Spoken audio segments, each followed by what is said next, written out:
Provérbios, capítulo 14, verso número 12.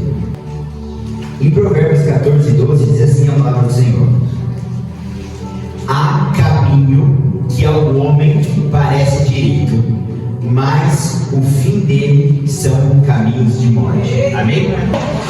Irmãos, hoje o tema dessa mensagem é os enganos dos justos. Porque existem muitas coisas que nós fazemos achando que estamos agradando a Deus, quando na verdade nós estamos desagradando ao Senhor. O texto que nós acabamos de ler, que é de Provérbios 14, 12, diz que há caminho que ao homem parece direito, mas o fim dele são caminhos de morte. Então muitas das vezes nós estamos caminhando na presença de Deus, nós estamos servindo ao Senhor e nós estamos fazendo tudo com interesse de coração. Só que muitas das vezes a gente não acerta o alvo. Muitas das vezes a gente está trilhando um caminho achando que nós estamos fazendo coisas que agradam a Deus, mas infelizmente por uma falta de entendimento nosso, a gente acha que está agradando a Deus, mas a gente está desagradando ao Senhor. E o Senhor me mostrou alguns pontos que eu gostaria de compartilhar com a igreja, de coisas que a gente acha que está fazendo certo, mas infelizmente a gente acaba fazendo errado. E esse primeiro ponto que eu quero compartilhar com os irmãos é confundir atividade com intimidade. Quando nós lemos a Bíblia em Lucas 10, 41, 42, o Senhor Jesus ele fala assim: Marta, Marta, andas inquieta e te preocupa com muitas coisas, mas uma só é necessária. Esse texto fala a respeito de Marta e Maria e o Senhor Jesus na casa com elas.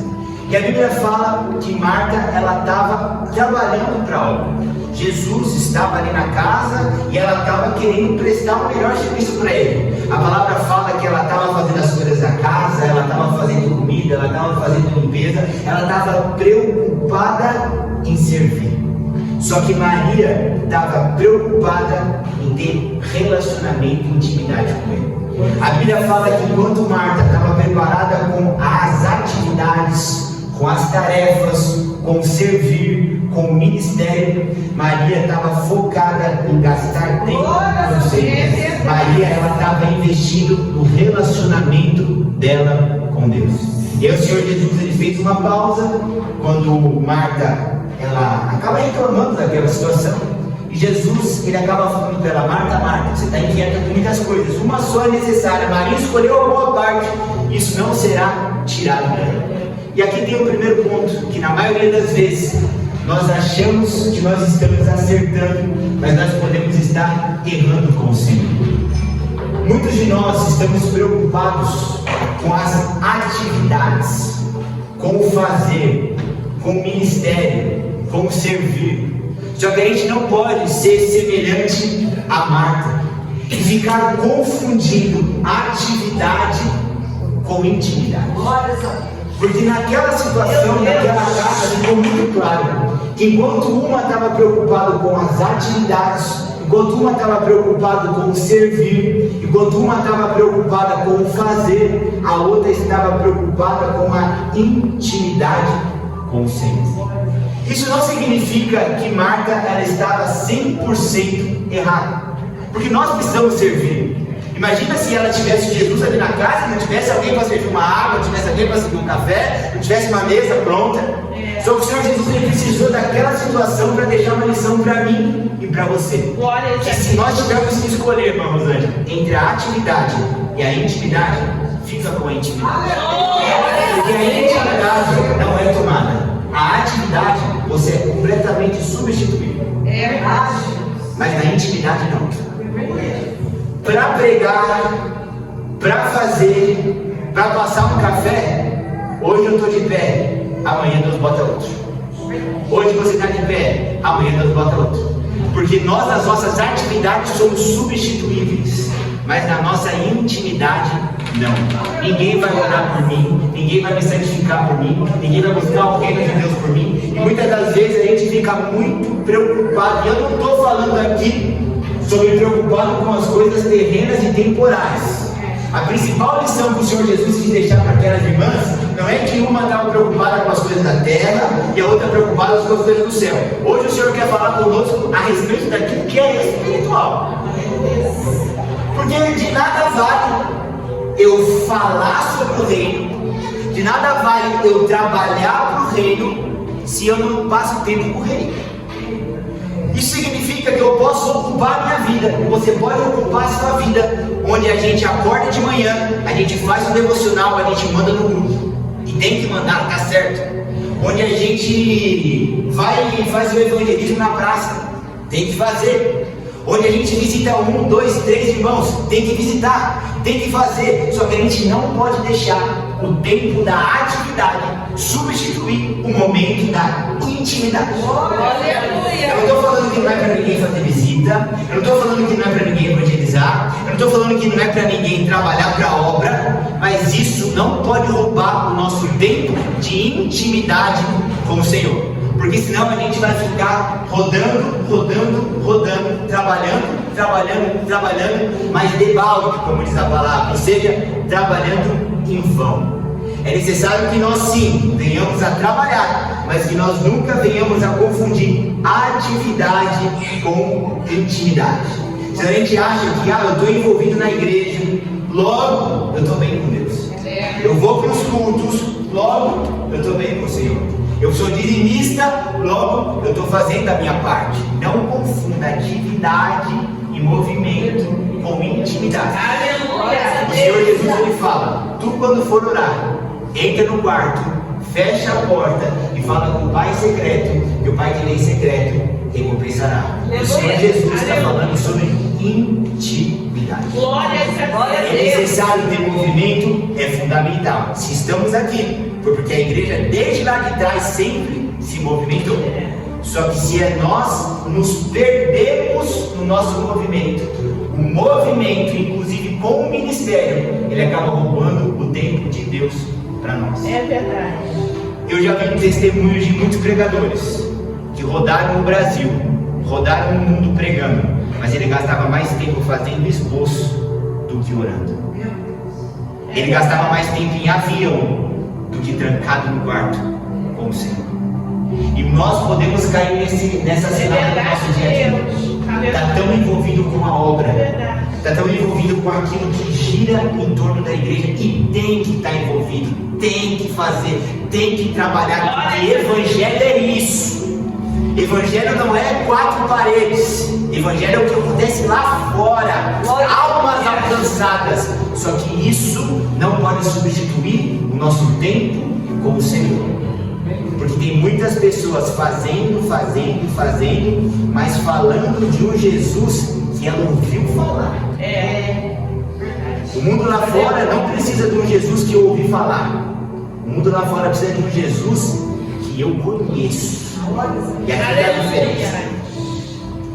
A próxima coisa, irmãos, que nós acabamos fazendo, que está errado, mas a gente acha que às vezes está certo e acaba desagradando ao Senhor, é a gente achar que viver ofendido é algo normal. Eu vou te explicar. Às vezes a gente é magoado por pessoas, ou a gente acaba deixando-se magoar por pessoas, por situações, e a gente acaba sempre nos colocando como o coitadinho. A gente fica sempre como um crente com o orgulho ferido, sempre vivendo nessa prisão espiritual. Poxa, mas eu fiz tanto por aquela irmã, eu fiz tanto por aquele irmão, e ele não falou nada. Poxa, eu tenho trabalhado tanto, investido tanto naquela vida, naquela pessoa, eu tenho feito de tudo por ela, e ela não faz nada, ela não retribui nada. Você percebe como a gente acaba entrando numa prisão espiritual? Onde a gente está fazendo, onde a gente está trabalhando para o reino, onde a gente está investindo, só que a gente acaba se magoando por não receber a retribuição na altura que a gente achava que a gente deveria receber, e a gente acaba vivendo ofendido e achando que isso é normal. Como assim achando que isso é normal? Poxa, se eu estou trabalhando para a obra, se eu estou trabalhando para o reino, e as pessoas não estão me retribuindo, eu me coloco em um pedestal como se a igreja, como se alguém tivesse em dívida. E como essa dívida é uma dívida que eu estou fazendo muito espiritualmente pela pessoa, eu acho que essa dívida é uma dívida ok com o Senhor. Só que olha o que a Bíblia diz em Mateus 6,15: se não perdoardes aos homens as suas ofensas, também o vosso Pai não vos perdoará. Então eu não estou falando aqui para ímpio, eu estou falando isso aqui num ambiente cristão, onde só tem irmão de igreja. Aleluia. É dentro desse ambiente de 4 paredes para qual essa palavra é destinada. Porque às vezes, todos nós aqui somos falhos. Às vezes eu vou estar tendo uma expectativa com a irmã Lauren, ou às vezes a irmã Lauren vai estar tendo uma expectativa comigo. E essa expectativa é talvez algo que eu fiz pela irmã, talvez algo que a irmã fez comigo, e assim somos com todos nós. E às vezes a gente, por não ter a retribuição da pessoa, conforme a mesma medida que a gente acha que a gente entregou, a gente acaba entrando em um orgulho, a gente acaba entrando em uma prisão, em uma cadeia, onde do dia para a noite a gente está com o nariz torcido um para o outro, sem nada ter acontecido. A gente acaba ficando com o nariz torcido um para o outro, sem nunca ninguém ter levantado uma palavra para ninguém. O nosso problema é que a gente trabalha para Deus e a gente quer receber recompensa do homem. E não é assim. Se você trabalha para Deus, a recompensa vai vir de Deus. Ou seja, se você sai da sua casa, vai fazer uma visita, ora por aquela vida, evangeliza aquela vida, e aquela vida virou as costas para você e não te retribuiu na mesma altura, é Deus que vai te retribuir. Então nós achamos às vezes que estamos bem com Deus, mas estamos dando maior vexame. Eu orei pelo irmão, eu fiz, eu aconteci, eu ajudei, e na hora que eu mais precisava, aquela pessoa virou as costas para mim. A gente se coloca dentro do direito de se sentir ofendido. Imagina se Paulo carregasse esse mesmo direito. É verdade, Deus. Aleluia. Imagina se os homens na palavra que apanharam e sofreram para que nós recebêssemos todo esse evangelho, se eles tivessem esse mesmo sentimento no coração deles. Ou seja, se a gente anda muito ofendidinho, se a gente anda um cristão muito mimadinho, onde todo mundo tem que aplaudir ele, olha que legal, o presbítero ele é tão bom. Imagina se eu e o pastor, se os irmãos que cooperam, se todas as vezes a gente quisesse um tapinha nas costas, se todas as vezes a gente quisesse um parabéns, se todas as vezes que a gente trouxesse uma mensagem, a gente esperasse receber um WhatsApp de alguém, na maioria das vezes a gente não recebe nada. Na maioria das vezes as pessoas nem olham pra gente. A gente passa o final de semana elaborando um esboço e a gente não recebe nenhum. Deus falou comigo, não recebe nada. Mas a gente tem que ter o entendimento que a gente não recebe de homens, a gente não recebe de mulheres, a gente recebe do Senhor. E às vezes a gente acaba criando picuinha com o irmão dentro da igreja, com a irmã dentro da igreja, porque eu orei com ela, mas na hora que eu precisei que ela orasse comigo, ela não orou. Eu ajudei ele, mas quando eu precisava que ele me ajudasse, ele não me ajudou. Ele para de se ofender. Aleluia! Senão a gente está querendo servir a Deus, só que com pequenas raposas no nosso coração que nos afastam completamente do Senhor. E o nosso problema é que a gente quer ofertar no altar, quer ofertar dinheiro, quer ofertar a vida, quer ofertar a alma. Só que o Senhor diz na palavra: se você tem alguma coisa contra o seu irmão, não entrega nada no altar. Vai lá, resolve com ele, e então você vem e oferta, porque senão Deus não. Glórias a Deus. Então, se você quer um reconhecimento de homem e não a aprovação de Deus, você está errado. A Bíblia fala em Mateus 6,3: quando deres esmola, não saiba a tua mão esquerda o que faz a sua mão direita. Então a gente quer ofertar, trabalhar, e a gente quer aplauso. A gente quer sempre esperar da pessoa que ela retribua aquilo que nós fizemos. mas não é o homem, não é a mulher, não é a irmã da direita e nem o irmão da esquerda. Porque senão a gente acaba se decepcionando com a igreja. A gente acaba se decepcionando com os irmãos da fé. Porque a gente coloca a expectativa no outro, aonde a gente não deveria colocar. Porque a expectativa não é no homem, a expectativa é em Deus. Quando a Bíblia fala que a mão esquerda não deve ver o que a direita faz, está falando que o problema não está no outro, o problema está em mim. É a minha mão esquerda cobiçando a mão direita, ou seja, é eu querendo que a retribuição venha, é eu querendo que o aplauso venha, é eu querendo que as pessoas façam por mim aquilo que eu estou fazendo para elas, é a minha mão direita gladiando contra a minha mão esquerda. Então para de querer tapa nas costas, para de querer receber aquilo que você dá. Aleluia! Para de querer esperar do homem aquilo que você está fazendo para Deus. Porque o Evangelho é isso. O Evangelho não é você amar quem te ama. O Senhor Jesus falou que isso é fácil. O Evangelho é você amar e você orar pelos seus inimigos. O Evangelho é você entregar a sua vida por aqueles que não vão aceitar aquilo que você vai falar. O Evangelho é isso. 99% dos problemas que acontecem dentro de uma igreja, não estou falando simplesmente do nosso ministério, estou falando da igreja em geral, é irmão contra irmão, é membro contra membro. É alguém colocando uma expectativa e querendo que o outro corresponda àquela expectativa. Não, mas eu fiz, eu deixei de fazer, eu gostaria que tivesse sido retribuído, e isso nunca está na Bíblia. Nunca esteve. Aleluia! A Bíblia sempre falou para eu dar, para eu ofertar, para eu fazer. Nunca prometeu que a recompensa ia vir do homem, mas sempre deixou garantido que a recompensa ia vir de Deus. Glórias a Deus! Avançando um pouco, irmãos, um próximo erro que a gente acaba cometendo, que a gente acha que está agradando a Deus, mas está desagradando, é comparar a nossa vida com a vida dos outros. Principalmente quando a gente está no nível de maturidade espiritual, quando a gente se aproxima muito de Deus. A gente sempre acaba a carne jogando contra o Espírito. E a gente fica comparando a nossa vida com a vida do outro. A gente fica comparando a nossa espiritualidade com a espiritualidade do outro. Perceba que isso é uma prisão pintada de liberdade. Porque se eu estou comparando a minha espiritualidade com a espiritualidade do Bernardo, a falsa sensação de que isso não é um problema, porque eu estou comparando algo espiritual, isso é uma prisão.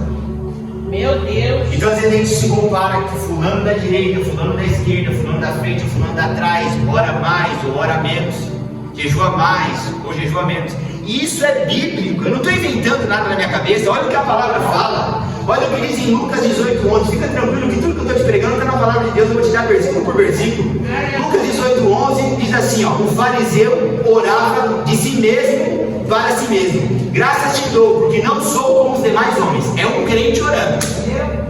É um crente orando, irmão Osmar, de si mesmo para si mesmo. Ou seja, a oração não chegou aos ouvidos do Senhor, a oração bateu no teto. E por que a oração do fariseu bateu no teto? Porque ele estava orando dele para ele. Ou seja, ele estava dizendo assim, e o meu Marcelo na oração dele, ó: graças te dou, porque eu não sou como os demais homens. Quando você coloca a sua vida comparada com a do outro, se colocando num pedestal, o céu fecha. É verdade, Deus. Só que nós, na nossa falsa santidade, porque uma pessoa que está na plena santidade, ela não tem esse tipo de oração. Aí nós, na nossa falsa santidade, a gente acaba se comparando com os outros. A gente acaba se achando superior aos outros. E a nossa oração, ela se transforma de uma oração de um cristão genuíno e verdadeiro para uma oração de um fariseu, orando de si mesmo, para si mesmo, se comparando com os outros, se achando superior espiritualmente. Isso é um erro que nós não podemos cometer. E é um erro tão grave que a Bíblia deixou claro em Lucas 18:11. Não ora assim, não se comporta dessa forma. Aleluia! O próximo erro que nós achamos que estamos fazendo o certo, mas a gente acaba errando, é defender a verdade, fazendo a outra pessoa sangrar. E eu falo por experiência própria, porque eu já fui muito assim, mas a gente está sempre aprendendo com o Senhor. É verdade. Muitos de nós, irmão Eduardo, a gente quer defender a verdade a qualquer preço, acima de todas as coisas, inclusive sangrando vidas, sangrando almas. Muitos de nós perdemos pessoas no ministério, muitos de nós perdemos pessoas na família, muitos de nós perdemos pessoas no ciclo de amizade. Não é pela falta de não falar do Evangelho, mas é a forma como eu falo do Evangelho. Muitas das vezes, se eu não tiver sabedoria do Senhor para falar do Evangelho, eu mais repilo a pessoa, eu mais levo a pessoa para longe do Senhor do que trago ela para perto. Que nós venhamos a fazer uma autoanálise de como é que nós estamos apresentando esse Jesus. Porque se eu estou apresentando Jesus fazendo a outra pessoa sangrar, eu estou errado, porque a Bíblia fala que não é por força e nem por violência, mas é pelo Espírito. Mas a gente quer arrastar na marra, a gente quer fazer na força, a gente quer bater de frente. E é isso que o Senhor tem trabalhado no meu coração e tem me ensinado. Aleluia. Em 1 Coríntios 13:1 diz assim, ó, ainda que eu falasse a língua dos anjos, se eu não tiver amor, eu nada serei. Mas a pessoa fala assim, não, mas eu me posicionei, eu estou defendendo o Evangelho. Se o outro sangrou, feriu a linha do amor, a Bíblia nos mostra que se a gente não tem amor, a gente não tem nada. Nós não vamos ganhar ninguém no grito. Aleluia. Nós não vamos ganhar ninguém na força. A Deus. Nós não vamos ganhar ninguém na madeirada. Nós vamos ganhar a pessoa com amor, com cuidado. Aleluia. Só que às vezes eu acabo ferindo o irmão da minha direita, porque ele ainda não alcançou o mesmo grau de entendimento que eu alcancei. Daí a gente acaba ferindo o irmão da frente, o irmão de trás, por conta de eu ferir a pessoa de uma forma. Muitos irmãos não sabem, mas na semana passada o pastor Sérgio mandou uma mensagem para mim. E ele me alertou pelo Espírito Santo de Deus que a forma como eu falava algumas palavras machucava muitas pessoas. E é exatamente isso que eu estou falando aqui para você agora. Porque não é o que eu falo, é como eu falo. Não é como eu digo, não é como eu evangelizo. Não é o que eu evangelizo, na verdade, é como eu evangelizo. Porque às vezes eu estou falando por mim e estou dando um exemplo para você. Eu sou muito bocudo. Eu falo muita palavra áspera. E na maioria das vezes isso não cai bem para todos. E o que adianta a gente ter 100 ovelhas e por conta de uma palavra áspera a gente passa a ter 99? O que adianta? Que alvo que eu atingi? Que alvo que nós atingimos? Aleluia. Então isso vem da maturidade. Glórias a Deus. Isso vem da experiência com o Senhor. Glórias a Deus. Isso é para quem está aqui, mas isso também é para todos nós. Aleluia. Que às vezes a irmã da direita, ela ainda não alcançou um grau de entendimento que o Senhor já me fez alcançar em determinada área. Às vezes é uma área da vestimenta, às vezes é uma área de costumes, às vezes é uma... Sabe, gente? Quantos anos a gente levou para algumas fichas caírem?